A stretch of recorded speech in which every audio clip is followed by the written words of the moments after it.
Testing 1, 2, 3.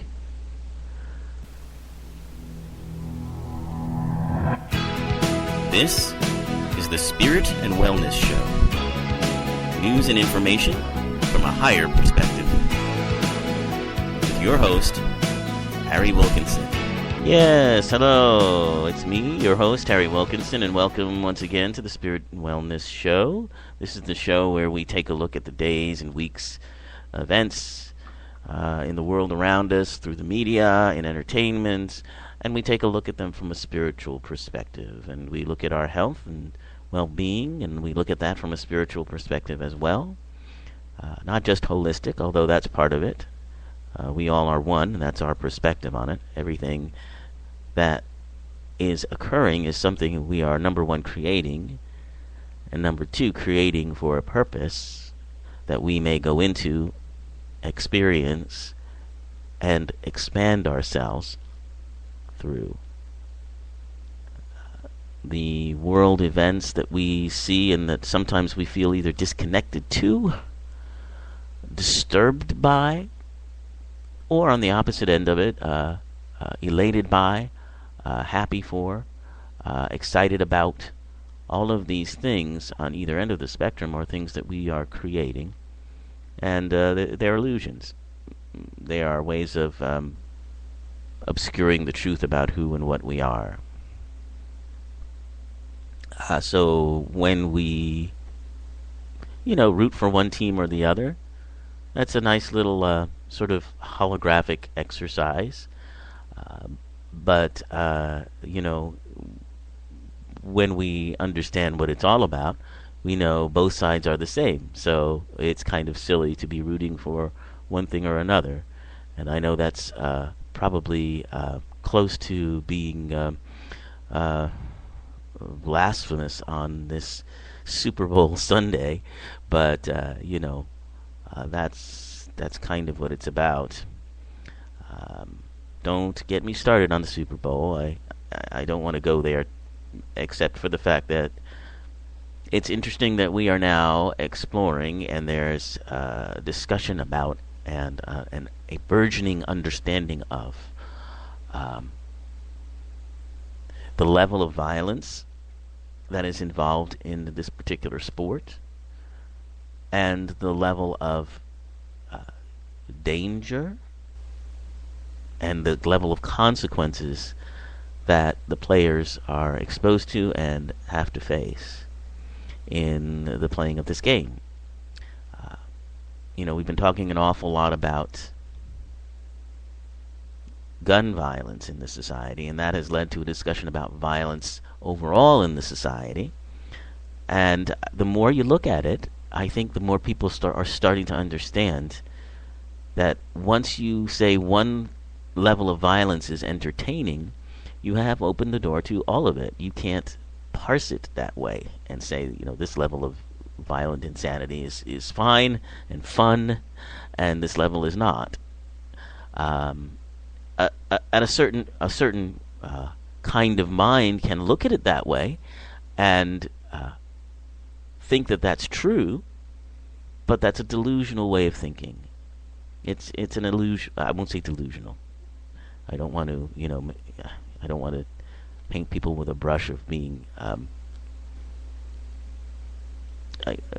crazy, but it is an illusion to believe that. The idea that fun or enjoyment comes from the thrill of watching two heads smashing together, let's just say it's kind of peculiar to me and always has been. And the desire to want to do that has also been rather peculiar to me. But we're starting to understand with many of these old football players coming forward about the terrible brain injuries they've suffered over the years through concussions involved in playing the game.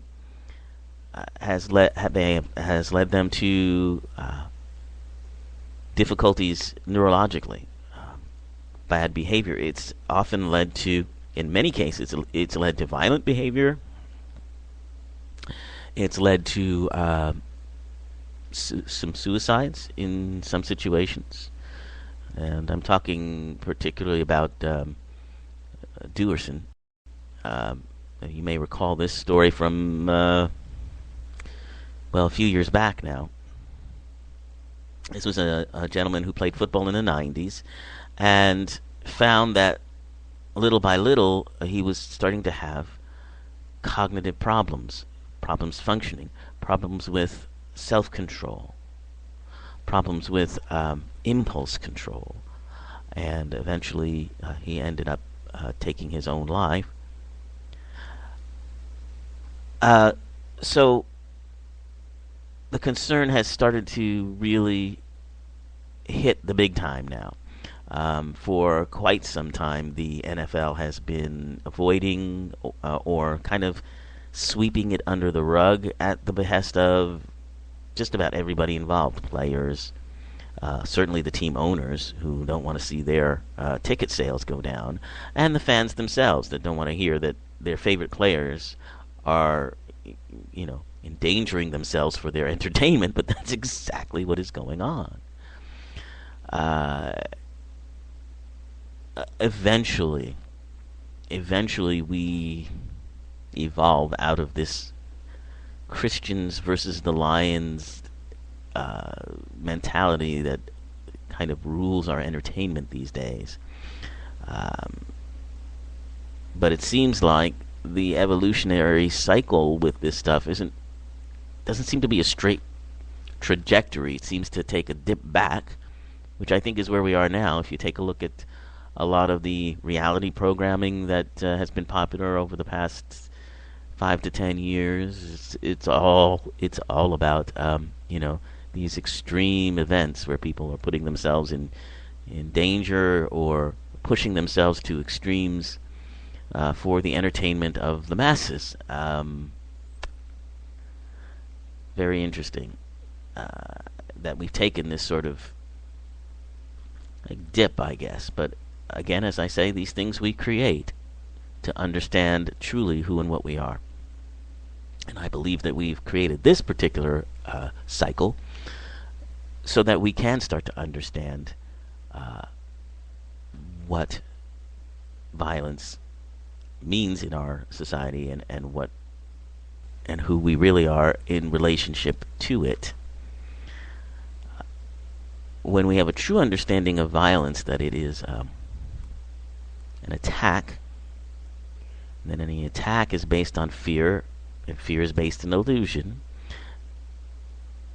and therefore it's like boxing with shadows, because you never accomplish what it is you think you're going to accomplish by using violence.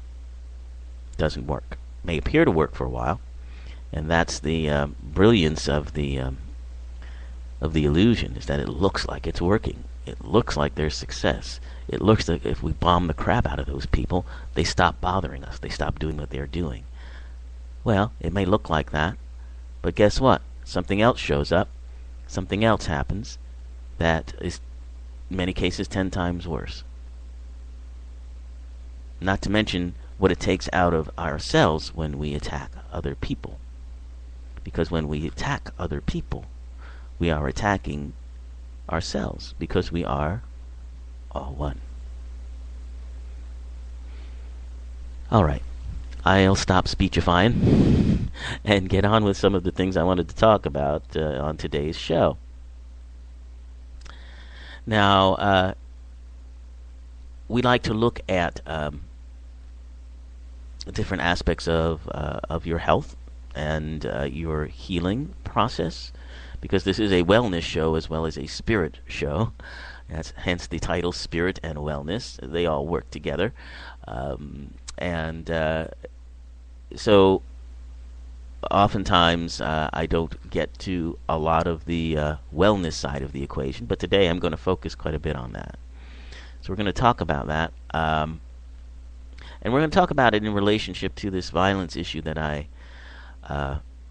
mentioned, and that is so much in the minds of, I guess, everybody now, with all of the debates about gun control and laws, and with the happenings of of recent weeks, not just at Newtown, excuse me, in Connecticut, where the children lost their lives, which is, I think, probably the most psychologically powerful incident. But if you've been paying attention to some of the news over the past couple of weeks, you'll hear that we've had 2-3 shooting incidents just in recent weeks, where people have lost their lives.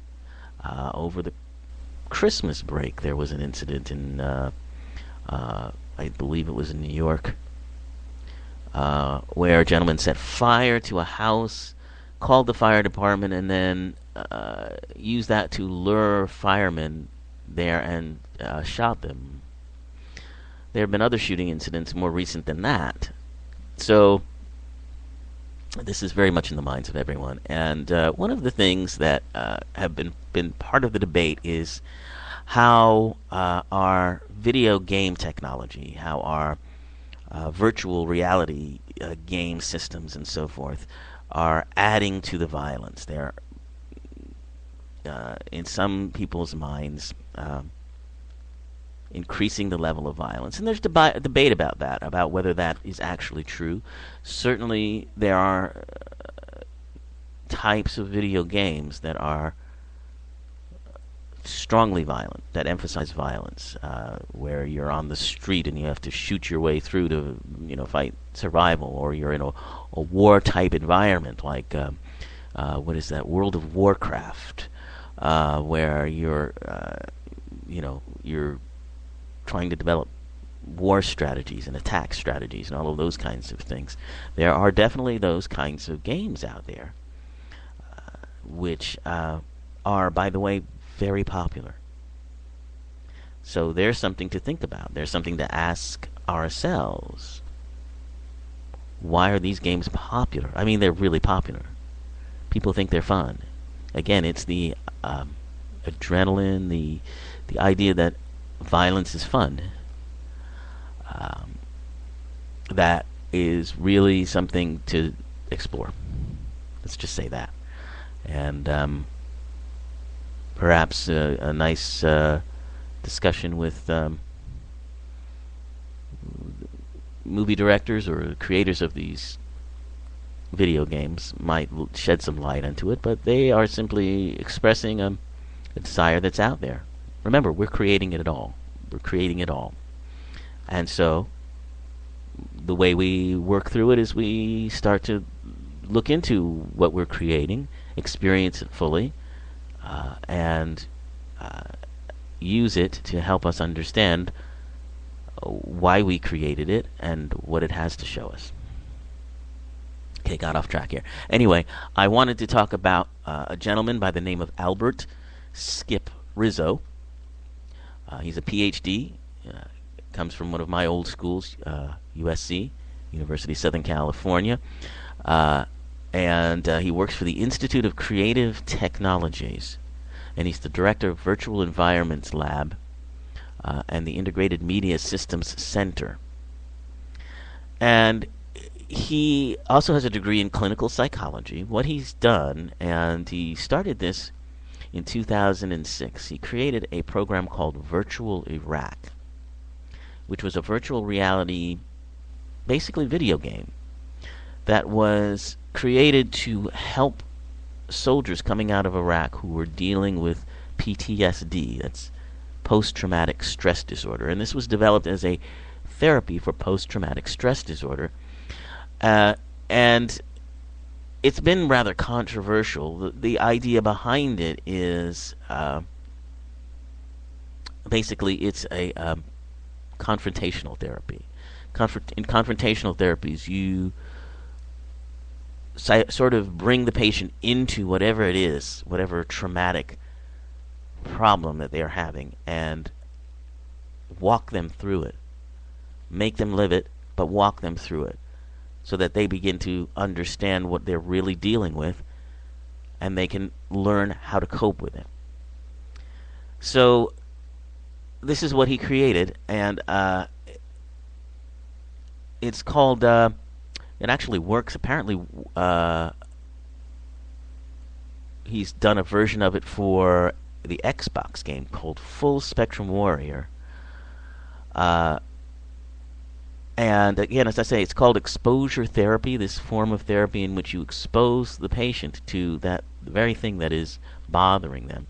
And so what he did was to create a very realistic 3D uh, environment, war environment, basically, uh, so that he could guide uh, veterans with PTSD through these situations and help them develop tools to cope with them.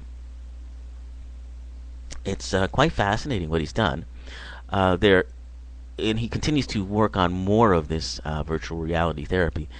But I mention it in the midst of this discussion of video games and their how they might be responsible for encouraging violent behavior, and to look at how it's being used in another way, how it's being used to help, so that perhaps this immersion in violence, or this immersion in a situation, doesn't have to mean that the person will commit violent acts. It can mean that the person actually can learn how to cope with stressful situations. Now, there's certainly a difference in intent. World of Warcraft isn't developed to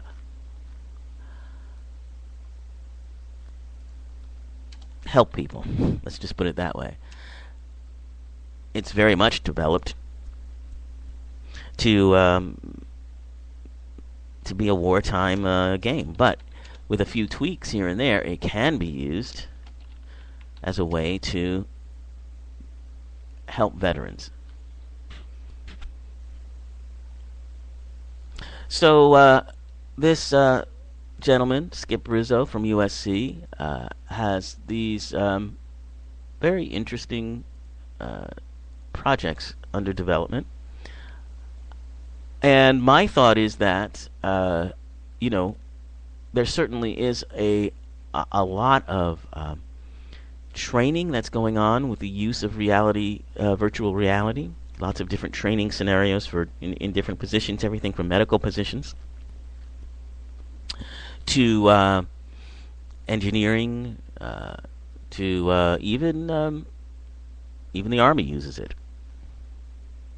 to help soldiers understand what their missions are and how to approach different subjects. So it stands to reason that that can also work to help us, to help people heal themselves. I think it's fascinating because it's very much a parallel or a reflection to what I talk about on the show all the time. The idea of these virtual realities that we create, that we believe are true, that we believe are real, but that we are basically creating at the highest spiritual level of our being for our own, I won't say entertainment, but for our own awareness and our own, enjoyment, I would say, enjoyment. Experiencing sides of ourselves that aren't the real truth of who we are. And this is kind of a miniature of what I believe is the basic spiritual truth that goes on in the world that we're living in. So I certainly think that this sort of technology will continue to help, in therapies and in training and in all of those issues. Now, I'm sure there's a case that can be made that if these things can be powerful tools for training and powerful tools for healing, they could also be on the dark side, if you want to put it that way, powerful tools for destruction, and can encourage,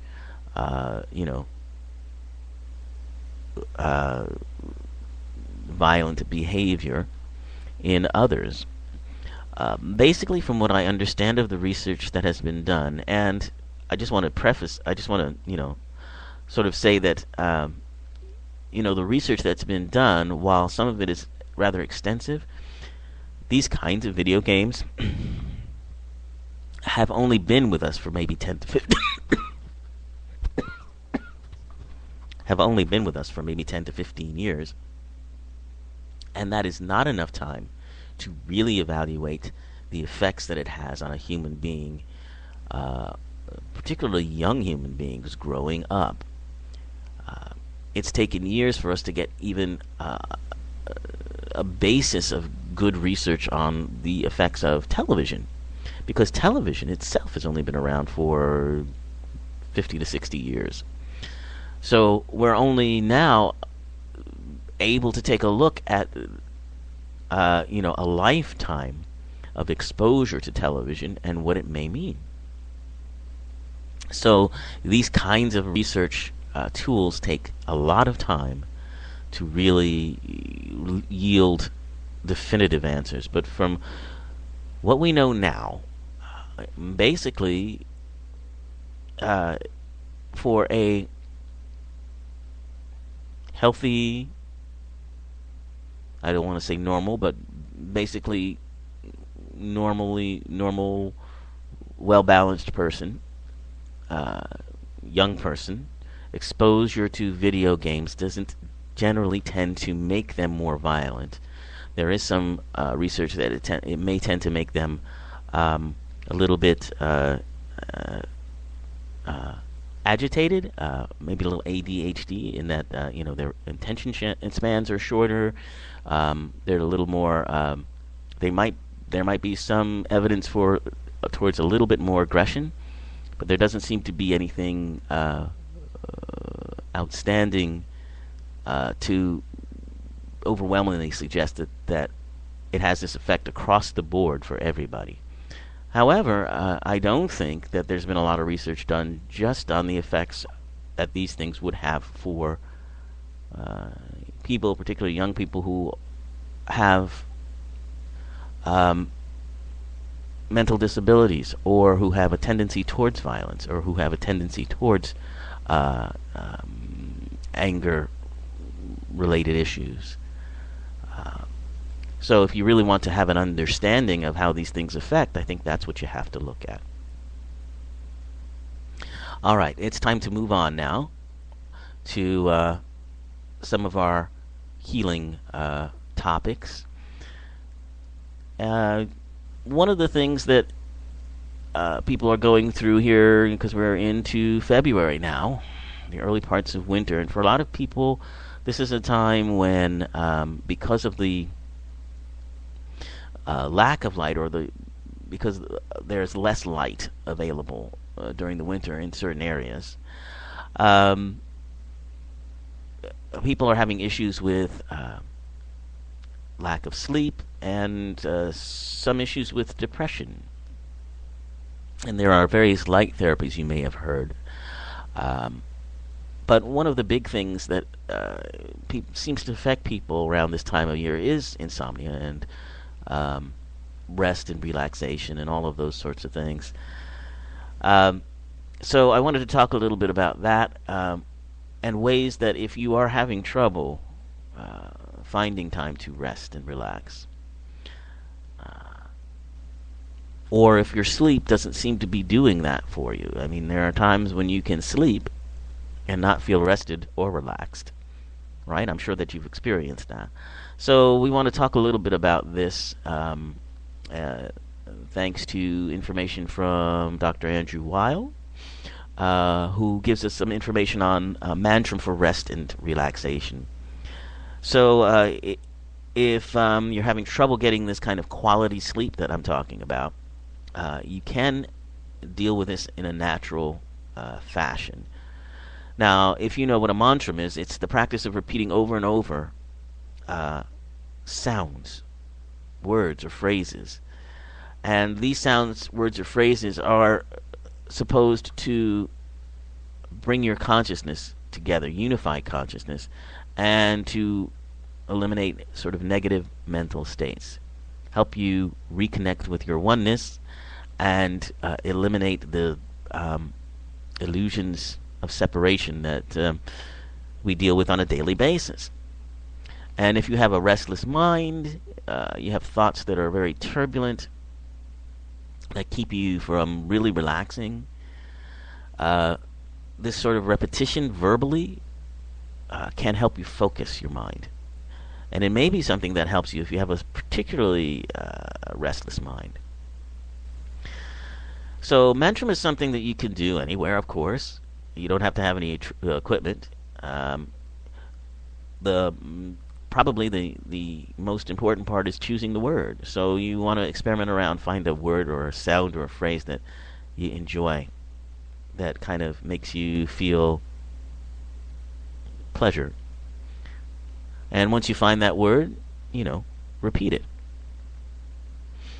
It'll help you focus your mind so that when it wanders, you can focus it back just by simply saying this word over and over again. So mantra can help. You can also use sleep aids that are not chemically based, that are herbal based. One of them that is suggested is called valerian. I believe the original name of it, and I will try to pronounce this correctly, Valeriana officinalis. Sorry, I butchered that, but you could just think of it as valerian, Valeriana officinalis. It's a safe herb and can help relieve insomnia, apparently. And its recommended best use is just occasionally, and there's no known side effects. You can find it apparently in a tincture, a little bottle, or an extract. They also have it in capsule form. You can probably find it at a GNC or something along those lines. If you have a vitamin shop in your area, you could probably find it there. Directions are a teaspoon of the tincture to a quarter cup of water, excuse me. Or if you have the capsules, you can take 1 or 2 at bedtime.